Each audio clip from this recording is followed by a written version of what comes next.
মুসুর ডাল যদি একদিন এইভাবে তৈরি করা যায়, এটি এতই দুর্দান্ত খেতে লাগে যে মনে হবে বারে বারেই তৈরি করি, কারণ ভাত, রুটি বা পরোটা যে কোনো কিছুর সাথেই কিন্তু এটি খেতে দুর্দান্ত লাগে। এখানে হাফ কাপ মুসুর ডাল নিয়ে নিয়েছি। এই মুসুর ডাল আগে জলে 2-3 বার ভালো করে ধুয়ে নিতে হবে। মুসুর ডালটি ভালো করে ধুয়ে নেবার পরে 1 কাপ জল দিয়ে এটি ভিজিয়ে রেখে দিতে হবে কিছুক্ষণের জন্য।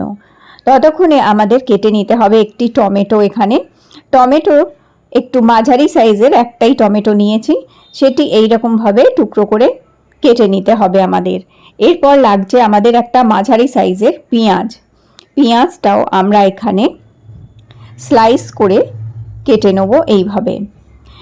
আর এরপর আমাদের লাগবে 2 অথবা 3টে কাঁচা লঙ্কা, যেটা হাফ করে কেটে নিচ্ছি আমি এইভাবে। এবার যে মুসুর ডালটা ভিজিয়ে রেখে দিয়েছিলাম সেটা বেশ ভালো মতন ভিজে গেছে। এখন 10 মিনিট ভিজিয়ে রাখলে সুন্দর মতন ভিজে যায়, তাতে মুসুর ডাল খুব সুন্দর সেদ্ধ হয় আর ডাল খুব ভালো হয়।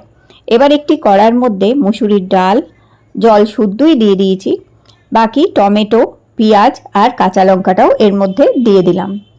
এরপরে প্রায় 1.5 চামচ নুন দিয়ে দিলাম এখানে। এরপর এখানে দিয়ে দেবো 1 চামচ আমি হলুদের গুঁড়ো, আর এরপর দিয়ে দেবো এখানে 1 চামচ সর্ষের তেল। এবার এখানে জল দিয়ে দেবো প্রায় 2 গ্লাস মতন। জল দিয়ে এটা ভালো করে এবার নেড়ে চেড়ে নিতে হবে আমাদের, ভালো করে এটাকে মিশিয়ে নিতে হবে। এবার গ্যাসটা অন করে দিয়ে মিডিয়াম ফ্লেমে, খুব হাই ফ্লেমও না আবার লো ফ্লেমেও না, একদম মাঝামাঝি ফ্লেমে এটা সেদ্ধ হতে দিতে হবে আমাদের। তো মোটামুটি 10 মিনিটের মধ্যে এটা সুন্দরভাবে সেদ্ধ হয়ে যাবে। এই যে ডাল কত সুন্দর সেদ্ধ হয়েছে, কত সুন্দরভাবে গলেও গেছে। তো এইভাবে ডালটা আমাদের সেদ্ধ করে নিতে হবে। এবার যেটা আমাদের করতে হবে, এই যে টমেটো আর পেঁয়াজটা দিয়েছিলাম, একটু হাতা দিয়ে এগুলোকে ঘেঁটে দিতে হবে ভালো করে। তো এইভাবে এইরকমভাবে হাতা দিয়ে সমস্ত ডাল, পেঁয়াজ, টমেটো, কাঁচা লঙ্কা এগুলোকে একটুখানি ঘেঁটে দিতে হবে, তাহলে এর স্বাদ খুব ভালো হবে এবং ডালের কনসিস্টেন্সিটা একদম পারফেক্ট হবে।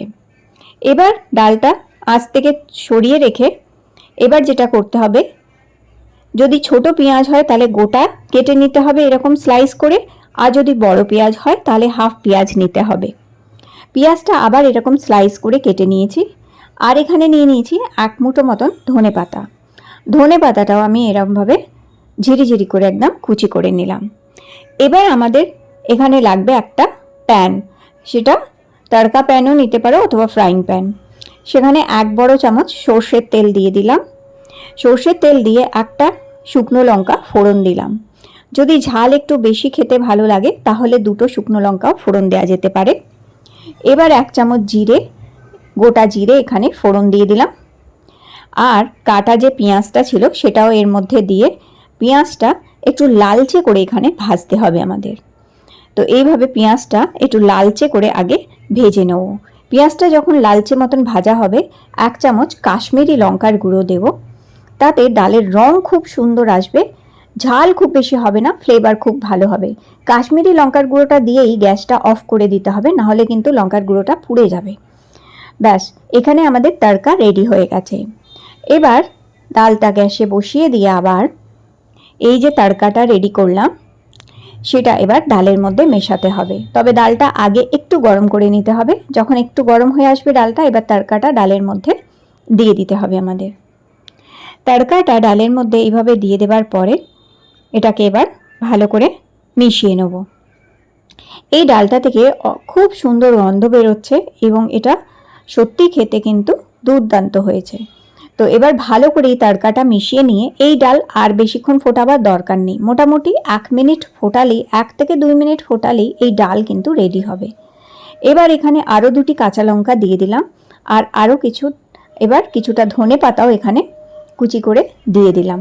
ধনে পাতাটা দেওয়ার পর এবার একটু ফুটিয়েই আমি গ্যাসটা অফ করে দেবো। ব্যাস, আমাদের একদম গরম গরম মসুর ডালের তড়কা ডাল রেডি হয়ে গেছে।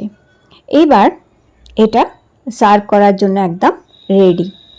তো এটা ভাত, রুটি পরোটা যে কোনো কিছুর সাথে খেতে কিন্তু দুর্দান্ত লাগে। আর এই ডাল এত ভালোই খেতে হয় যে এর সাথে আর কিচ্ছু লাগে না, এটা শুধুই খাওয়া যায়। এর সাথে শুধু একটুখানি স্যালাড, একটু লেবু হলেই এটা দিয়েই সব ভাত কিন্তু খাওয়া যেতে পারে।